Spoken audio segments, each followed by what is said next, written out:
Welcome to the Leadmore podcast. I'm your host, John T. Meyer.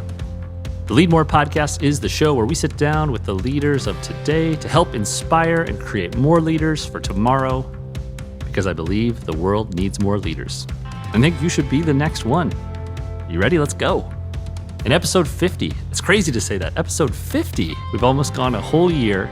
I sit down with my friend Joe Bartmann. Joe is the president of Dakota Resources here in South Dakota and has a fascinating story. For 20 years, he's spent time in nonprofits and economic development. We talk about how that happened, how he came to fall into that world and what he likes about it. He also, as a leader, he's kind of become the guy who follows the leader, the guy who follows the legend after, replacing the leader. So we talk about that topic.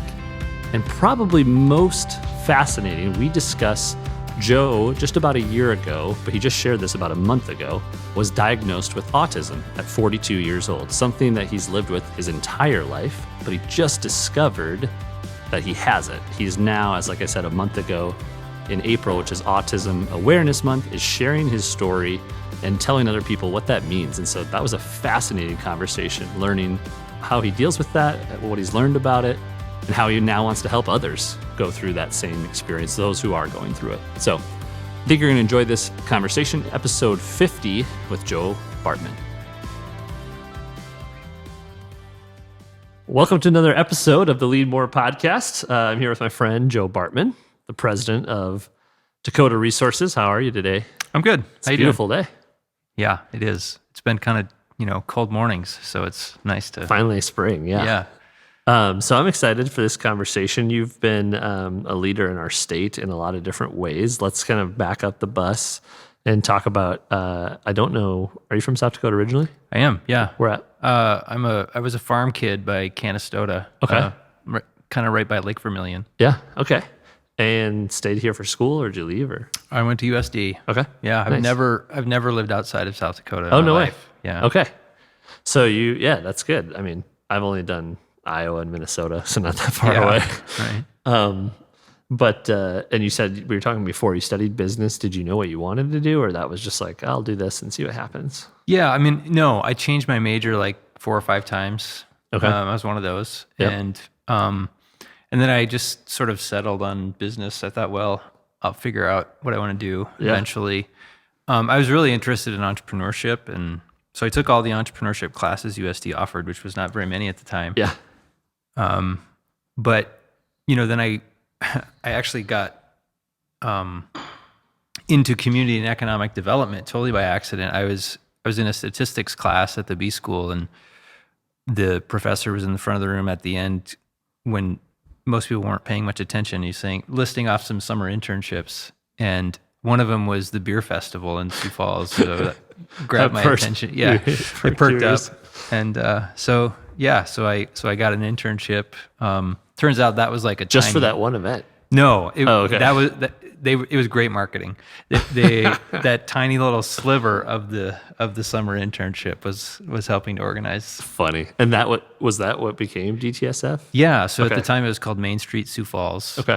And so it was still still funded as like a city initiative, or it's like public-private, right? Yeah, it's a public-private partnership. We had funding from the city and funding from property owners through the Business Improvement District. Okay. And the bid.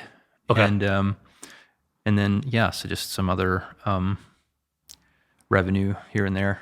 Because I've always that's sort of, I don't know, this isn't fair to say, but I put you in that category of like a community builder, kind of economic development guy. Sure. Yeah. But I wasn't sure. So you definitely have that like twist of entrepreneurship interest, I think. Yeah. I mean, so I've only worked for nonprofits or run my own company. Yeah. In my whole life. I've never, other than like I worked for Gateway in college for like a little while. Okay. But other than that, I was on the phone. Like, when it was a big deal at the time that somebody actually answered the phone live when you called Gateway to order a computer. Yeah. I was one of those. That was funny. Otherwise, was that at the one that was shaped like a cow down in, or like that looked like a cow from the outside? Yeah. And so, but other than that, like I've never worked for anybody much other than like a board or for myself. Yeah, which is different. Yeah. And what about maybe that first gig, Main Street, aka DTSF, like hooked you, or what was there something about that unique nonprofit world that captivated you? Yeah, I mean, I think it was the community. I mean, I felt like at the time downtown was very different than it is now. Yeah, what year are we talking about? So that would have been like, I went there in 98 as an intern, probably. Okay. And then full-time in 2000. Okay. Yeah. So Sioux Falls downtown, very different. Yeah. Very, very different. But it's awesome now to see like the leaders at that time were so visionary that what downtown is today, it's only that because of the ideas and big vision and sort of things that people thought were just nuts at the time. They're all real now. Did it match? Like it actually Yeah, kind it's of really, really like close what they to wanted that. is what happened. Yeah. Wow. And so it's really awesome to, I just Cool. love wandering around and like, oh yeah, this is exactly what we were dreaming about. Yeah. You know, I mean, growing up in Brookings, it was like you only go downtown to Minerva's or Zambros, yeah. or like you drive the loop, right? Yeah. Right. That's the only, in fact, my interview for that first internship, I didn't want to sound like an idiot, like I'd never been to downtown, but I But you really hadn't. hadn't, other than cruising the loop with friends, and I was never driving. So they're like, you know where Shriver Square is, right? I'm like, sure.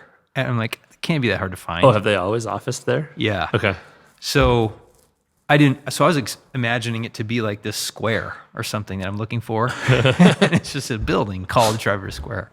So I had a hard time finding it. Oh, funny. Yeah. That's great. That's a good story. Yeah. I feel like we should probably kind of dating ourselves, but we should probably say what the loop is in case somebody listens and doesn't know. It's true. So even as like a country kid, you came and did the loop. Yeah, I mean, so 10th and 11th Street are one ways, Yeah. and like whatever 3 or 4 lanes. And at the time, back in the day, you know, late 90s, early 2000s, on the like Thursday through Sunday, there'd be thousands and thousands of cars just driving in that loop in a big oval. All for hours and hours and hours. Because on the west side, would you plot like Papa Yui there, where like 11th kind of meets 10th? Yeah, well, it used to actually just be a loop right there. Oh, it was? You didn't even Okay. have to slow down. You just Okay. kept going, and then you'd turn like by where the bus depot is, or Yep, like yep. you'd go Yep. through there, or you'd drive way too fast through the alley behind, Yep, yep. between the parking ramp and like. So This is important stuff. We got to get this on it record. is. It's history lesson, This but is Sioux Falls history, yeah. But it was like this place where young people hung out, but it was also like there was some bad stuff going on. Yeah. And And so that's why you didn't go to downtown Sioux Falls, and it wasn't like a tourism destination. Yeah, It I wasn't any economic action. well, and the people who had taken the big risk to really sort of rejuvenate downtown, the loop had become this real barrier to any kind of economic development or any kind of tourism or anything like that. So it was really this really difficult political with a small p Yeah, yeah. thing in the community, because on the one hand, we can't really remake downtown as long as this is happening. On the other hand, you've got literally like thousands of people, young people, who are going to be displaced or are going to not have a place to like gather and hang out or Yep. whatever. And Yep. there was all this fear that, they're going to, crime's going to go way up if we close the loop. And turns out it was the best move for downtown economic development, and the scary stuff that people were worried about didn't happen. materialize. Yeah. Interesting. Yeah, so I bet coming up on 20 years, or now being 20 years, you kind of have the whole story, and you've seen a whole Yeah. new world down here. Yeah, it's pretty cool. Okay, so then at that point, you thought when you moved on, you were like, yeah, I want to continue to make impact through this sort of method, through with the board and with a nonprofit and building communities. What was it about that? Yeah, it was really, really hard for me to leave Main Street or DTSF, because this became my community, almost like my family. The people who were here were really close with each other, because it was like we're all in this thing together, and this thing is really risky at the time. Sure. And so it's just like a startup. it felt like a startup, but we were starting up community. Yeah. And Which wasn't even probably a thing that people like kind of like big C would talk about. Right. No, this idea of community. Yeah, no, it wasn't really like a TED talk about community. No, it was place. We were trying to create a place, right? Yeah. It's place, physical place building. So I don't know how many stories you want me to tell, but here's another stories one. are best. Yeah. So I get a call from the Ford dealer in Salem, South Dakota, who my family, farm family, we've bought every pickup from McCormick Ford for 40 Decades, years or whatever. And he calls me and asked if I would come speak to a group. They were trying to get a economic development organization started from McCook County, where I grew up. Mm-hmm. And he asked if I'd come speak to the group about what we were doing in Sioux Falls and about what we might learn about what they could do in McCook County. And I said, sure. And, by the end of the conversation, two things had happened, or that first meeting, two things had happened. One, I had sort of helped them to see that they were never going to actually get very far if they didn't hire somebody to run the thing. And that's just to make it serious, right? Right. Yeah. Yeah. I mean, if it's an all volunteer army, it's going to be a struggle. Yep.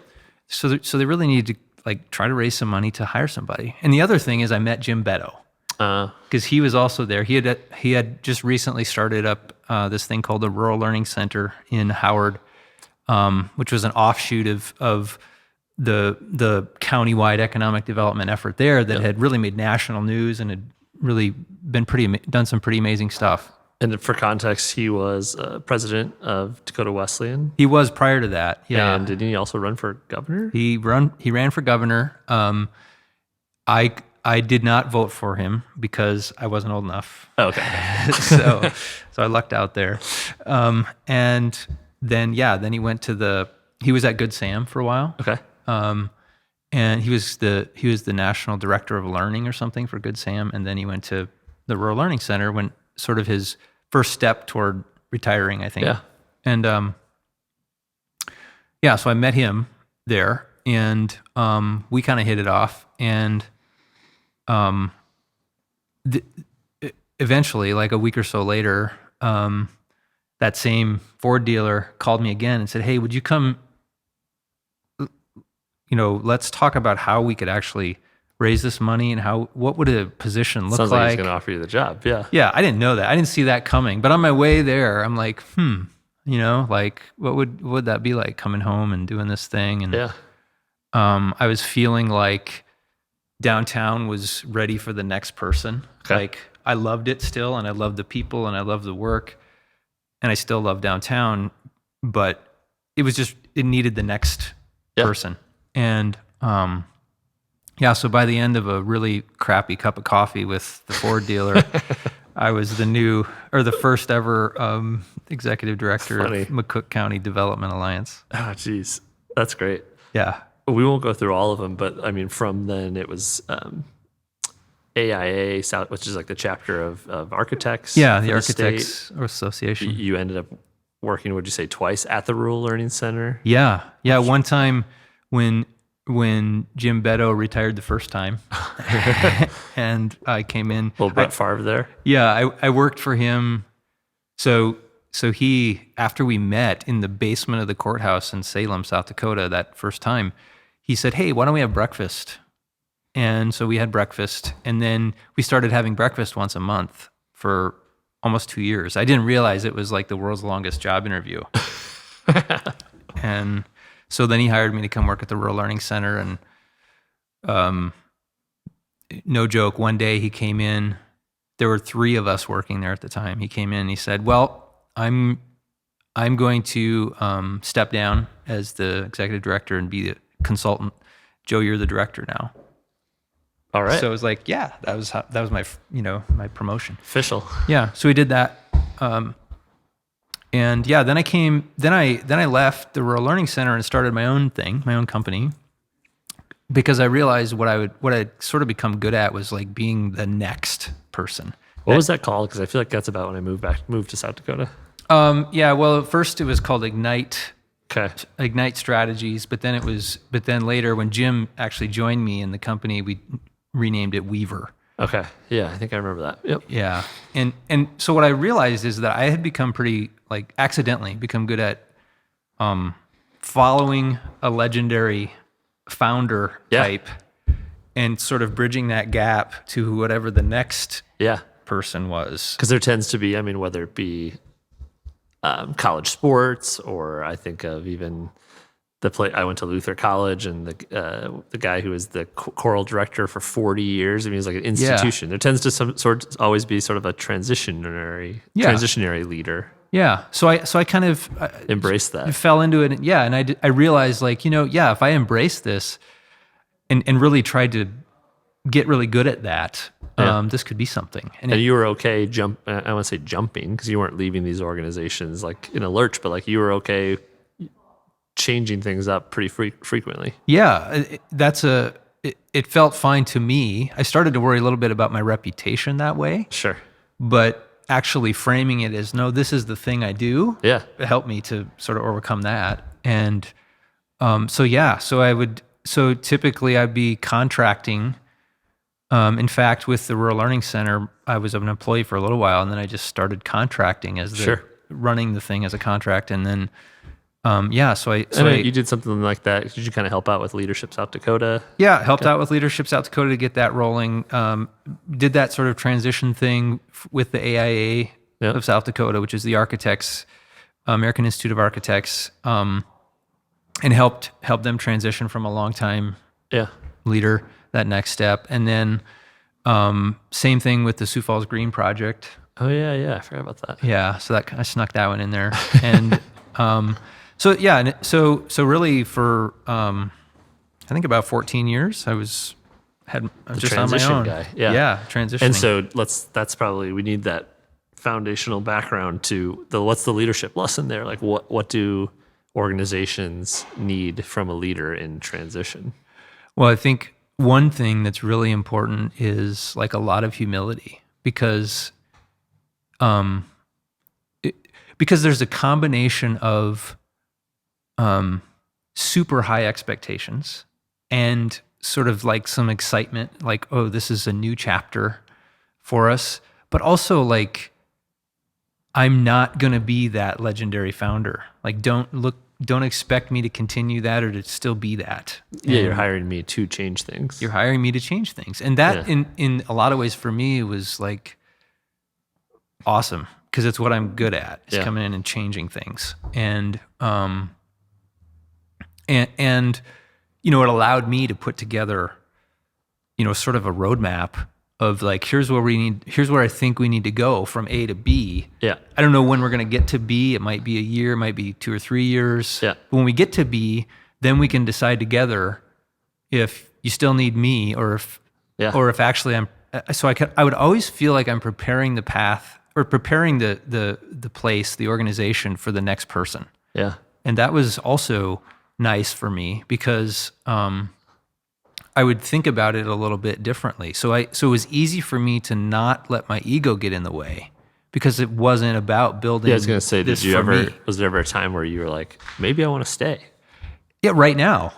Right now I'm in that. Like, yeah, maybe I want to stick around. So I'm at year 3 in the current sort of following a legendary founder path. And so I came on at Dakota Resources as an employee. Beth Davis, who ran Dakota Resources and built it into a really strong nonprofit, convinced me to hang it up with Weaver. And besides that, Jim was ready to actually retire again for real.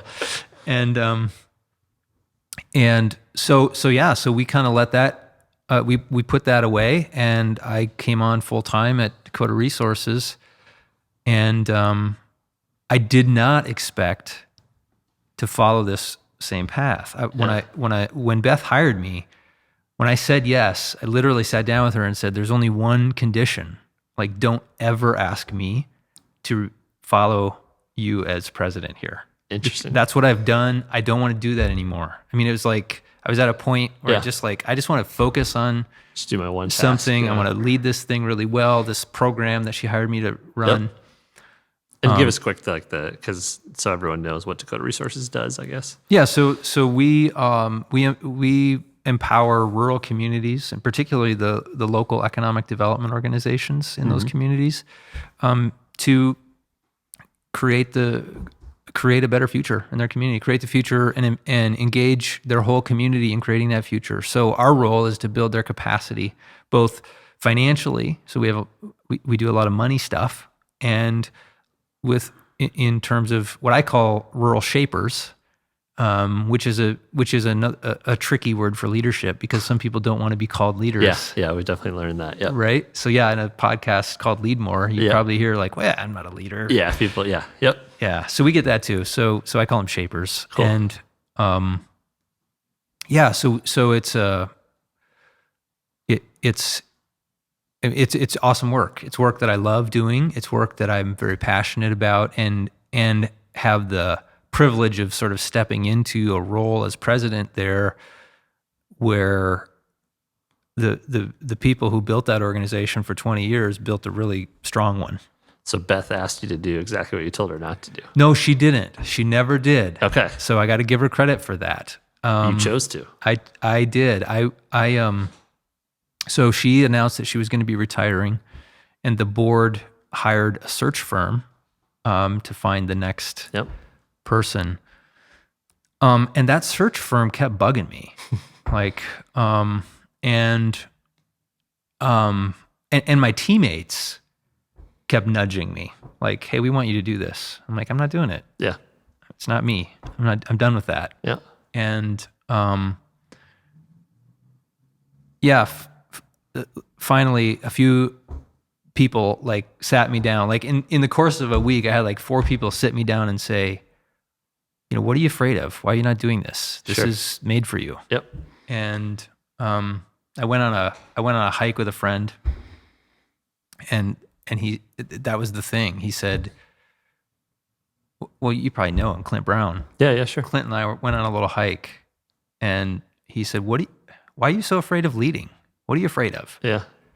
And that sort of clicked for me. And so I went sheepishly to the board chair and said, "For your application." Yeah, you know how I've said, don't bug me about this. I don't want to do this.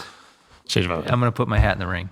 And what has that taught you about your sort of leadership journey? I mean, we kind of covered the whole arc there. Yeah. But did you feel like now you're ready, or now you're, or maybe the opposite, you're not ready, and you wanted to change yourself, or what was the realization? Yeah, that's a good question.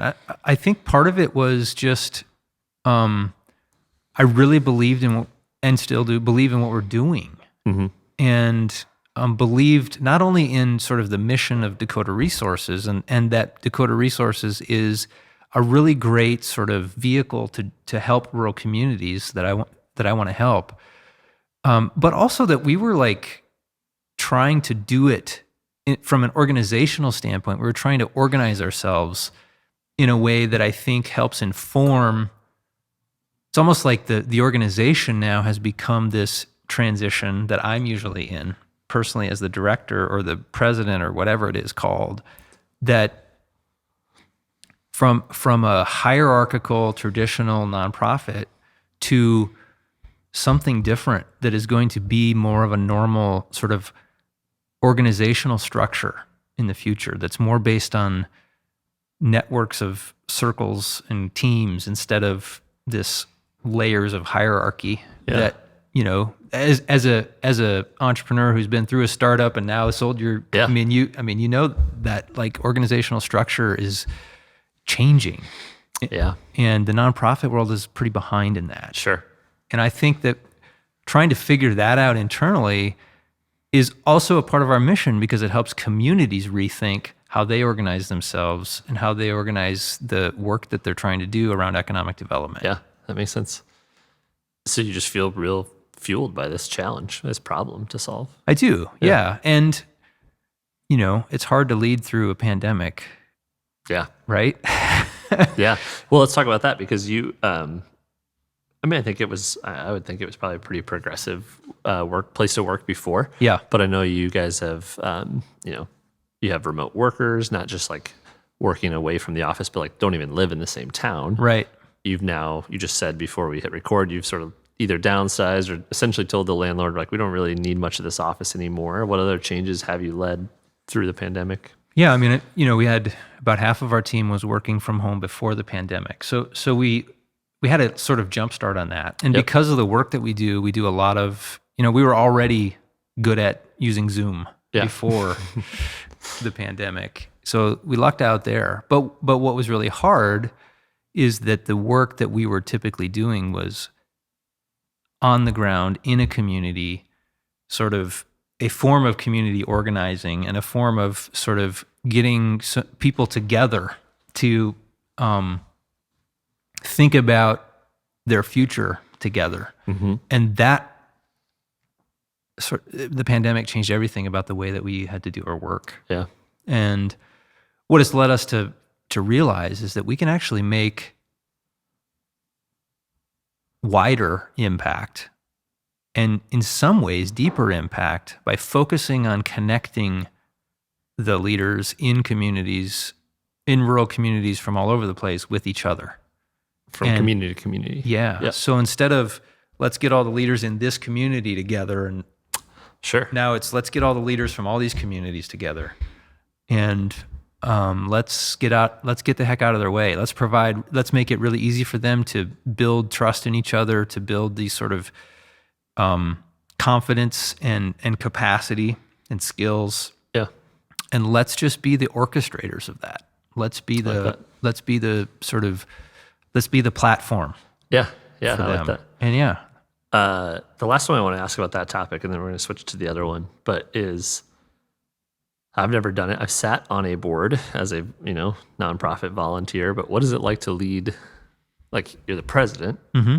but then you have maybe like 7 or 8, 10 bosses. I don't know how 16? many. 16. A big one. Okay. Yeah. So like, what's that like? How do you have to lead differently? Or if anyone else is in this situation or wants to be in this situation, what would be your advice be? Yeah. I mean, it's totally different.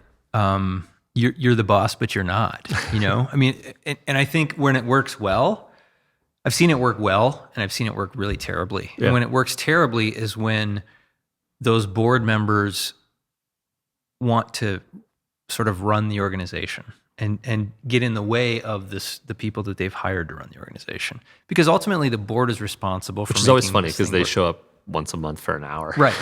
Right. Don't really know what's going on. And I think when it works well, which I'm lucky enough to be in that situation, the board really knows its job. And its job is to govern. Yeah. And to say, this is our mission. These are the boundaries or the guardrails to work within. What you do between those guardrails, up to you. Do it well. Keep us heading toward this vision and this mission that we have, and to make sure that we're doing responsible things with our resources. Yep. If a board focuses on that, then it can work really well. And so for me, getting really clear about what's the board's job and what's my job was priority one, but also engaging the board in making sure they don't ever forget that this is their organization. It's not mine. And sure. So giving them, it's almost like giving them more power and making sure that they know what where their power ends. Yeah, where their power ends. And lucky for me that I have an awesome board that also sees themselves as sort of advisors and mentors to me.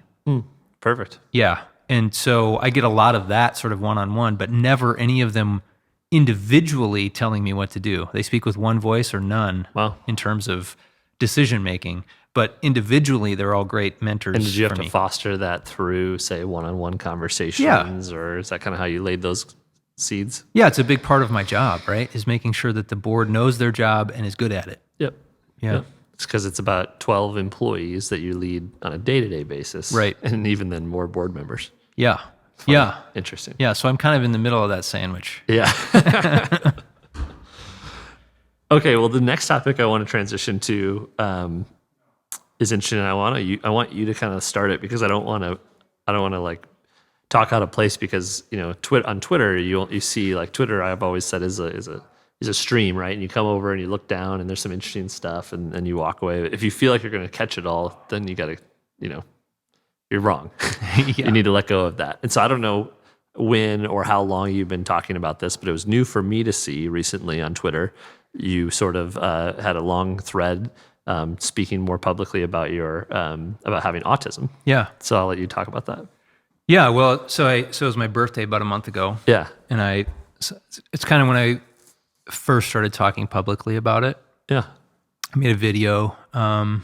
Nate Pepple, who was on your podcast, he helps set this all up. Yeah. Yeah. So went over to Nate's place and we made this little video, and I gotta get the timing. Talk about the timing or why. Well, April was Autism Acceptance Month. Yep.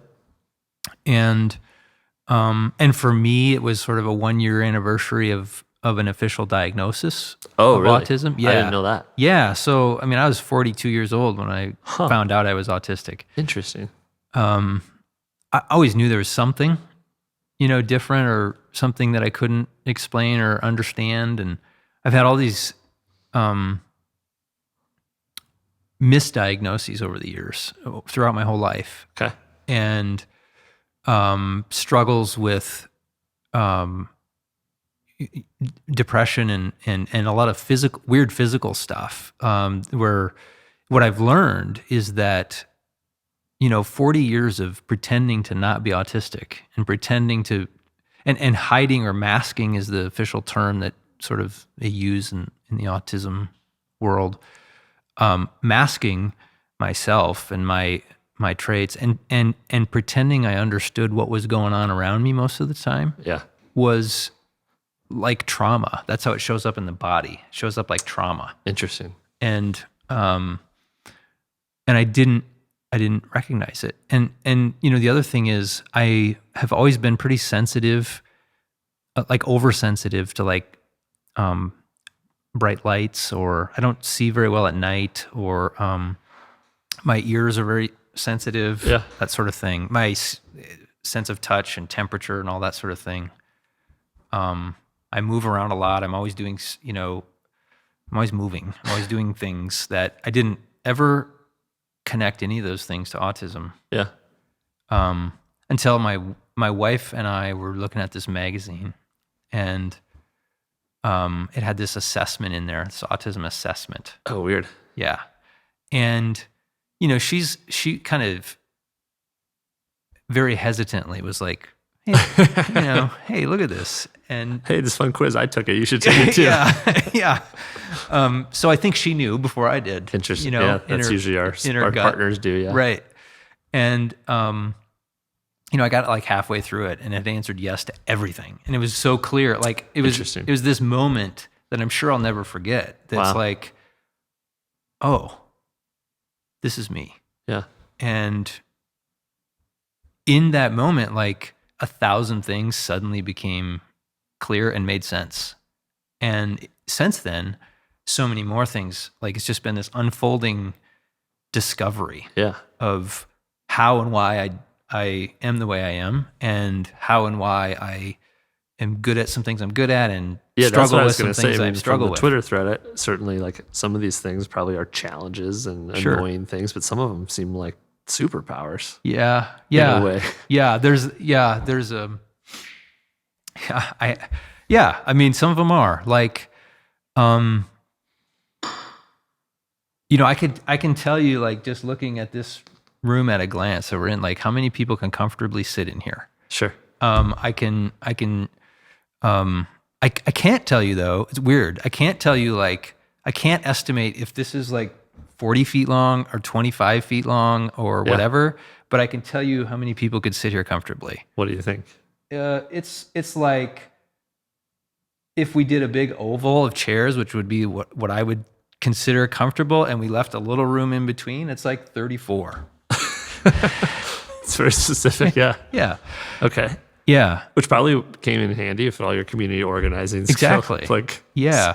In fact, it's this joke that everybody I've worked with, especially at Dakota Resources, like it's this joke, like they're going to set up the room and if I get there after it's set up, I'm going to move things, right? I'm going to come through and I'm going to move things around and I'm going to make it feel comfortable for people. And I'm going to remove some chairs, or if they did it right, which a lot of times they did, I'm literally just going to go around and I'm going to touch every chair, right? And they just knew like, we just got to leave him alone for a while. He's going to do this thing. Yeah.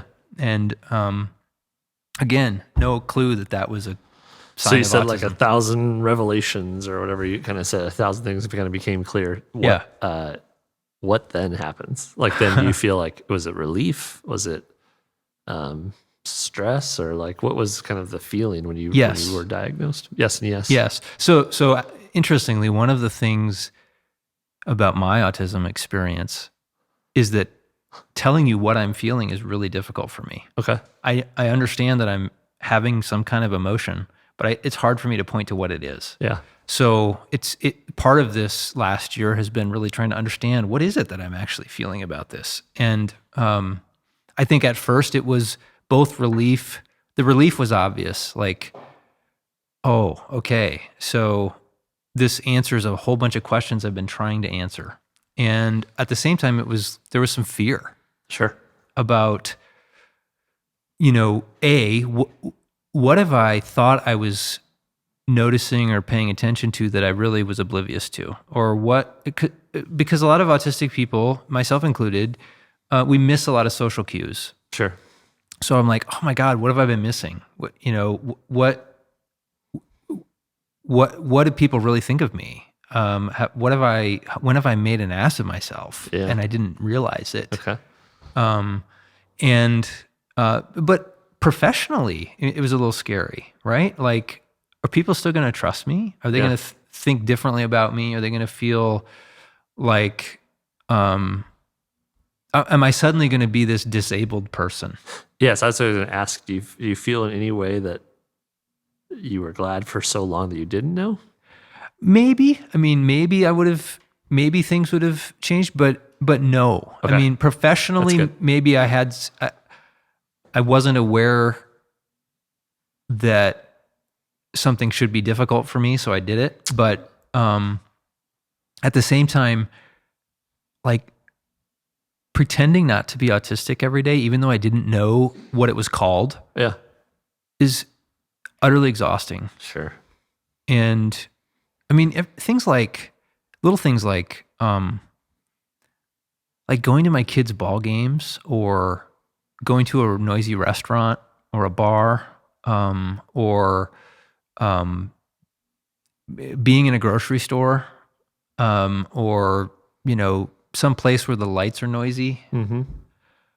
I didn't realize that it was those things, those noises and those sensory overload that was actually like totally wiping me out. Yeah. And making me sick, like physically, and sometimes making me like really irritable and grumpy. Sure. And I didn't quite understand what that was about. I just thought I was kind of a jerk. And so that'd be a huge weight off your shoulders. Yeah. Now it's like, oh, I need to put these earplugs in, or I need to, like, when I start feeling this sensation of I need to get out of here, that means I need to get out of there. Yeah, listen to your body. Yeah.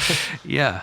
And even friends and loved ones, I guess, now who know would, they're not going to be like, hey, Joe, let's go get a drink at the bar, right? Exactly. Yeah. I mean, even my kids, it's like, they took it totally in stride. Cool. Like, I was worried about telling them. It took me a few weeks to decide to tell them. Interesting. And they're grown up. I mean, like teenagers in college. Yeah, 3 teenagers. One college, and a couple of high schoolers, and then the youngest one, was 9 when we found out. So it was when I knew that they were totally okay with it. Was like a day after I told them, and the first time that they made a joke about it, and then everybody just kind of looked at each other, like, "Is this okay?" Yeah, and I'm like, I kind of laugh, and then they all like laugh, and like, okay, right, this is our new normal now. And so any, I mean, I don't know you super well. I've known you for like a decade, follow you on Yeah. Twitter. Like it seemed like there was some good response to that. And in like with that timing of doing that in April, have anybody reached out to you who's like been like, I also, and tell me more or? Yeah, on Twitter, there's been some people who there's an amazing autistic community on Twitter, which has been really wonderful for me because it's been really difficult to find anything like that anywhere else. Sure. There's really no structure for that in South Dakota or in Sioux Falls or even much in the U.S. There's seems to be a lot stronger autistic community outside of the U.S. Interesting. But yeah, so that's been great. But I think the most of the connections that have come from this have been from people who are working in the autism industry in some way. Okay. And there is an industry out there. And the thing about it is I think they want to talk to me because they're excited to hear from me, and they probably regret it after a few minutes, because I think the thing is most of that industry is geared toward helping parents of autistic kids, which is awesome. But two things. One, I think those the resources and the organizations and the people are really well intentioned, but they're actually not helping those autistic kids as much as they're helping their parents to feel better. Yeah. And supporting their parents. Interesting. Sure. And it's almost like society forgets that autistic kids grow up and become autistic adults. And adults. Yeah, sure. Yeah. Leaders. And there's more and more people like me who are being diagnosed as adults or recognizing or realizing that they're autistic as adults. Interesting. Because there just wasn't much. I mean, when I was a kid, or even when you were a kid, you're such a young pup, that there wasn't that much of a. Well, then I always feel like, and again, apologize for being like probably not fully educated, but like we hear the term about there's a spectrum of folks with autism. And so it's pretty nuanced, right? Well, yeah. And I think the thing that I have learned in the last year about that, because, I didn't know anything about autism 13 months ago. Yeah, crazy. And I think the thing that I want to do in my lifetime is do everything I can to end this notion that there's high functioning and low functioning people, and that's what the autism spectrum is. Got it. Autistic people just have a different kind of brain. Yeah. It's just wired a little differently. There's nothing wrong with us. There's nothing to cure. There's nothing to fix. Yeah. And that spectrum that people talk about, like a lot of people would tell me I'm high functioning autistic. All that means to someone who's neurotypical, who's not autistic, can disguise it. is I'm good at hiding it, which means I'm acting more like you. So the more I act like you, the more high functioning, quote unquote, right? Interesting. And the less I act like you, the more that society's going to call me low functioning, right? And there are people that I've met, amazing autistic people who cannot speak at all, or who cannot really communicate very well in traditional means at all. And what's been really eye-opening to me is behind that, there's nothing different between them and me. And it's just that I have this ability to communicate verbally. Yeah.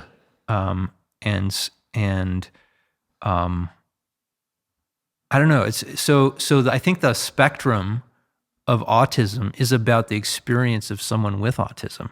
There's a spectrum of experience for me compared to anybody else.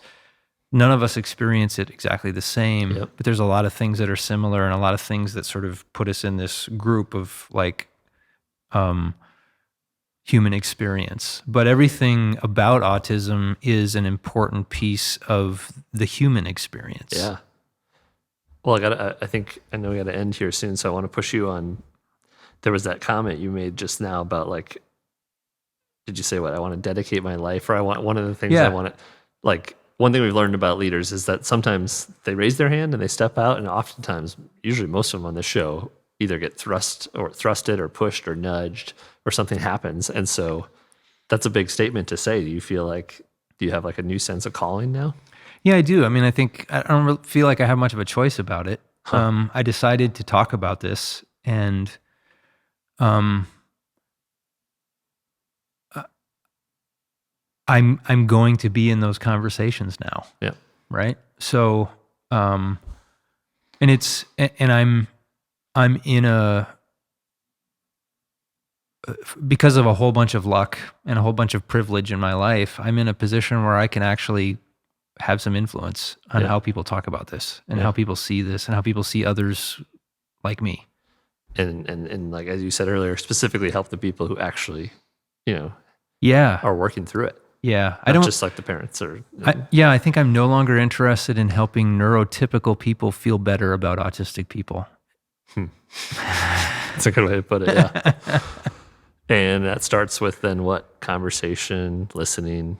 Yeah. And I think learning. just accepting. I think that's the biggest thing. Like, let's not spend another minute or dollar on trying to end or cure autism. Let's put those resources into helping autistic people be more of who they are, learn how to be more comfortable in society being who they are, and raise more awareness and acceptance for that, whatever that looks like. Just like any other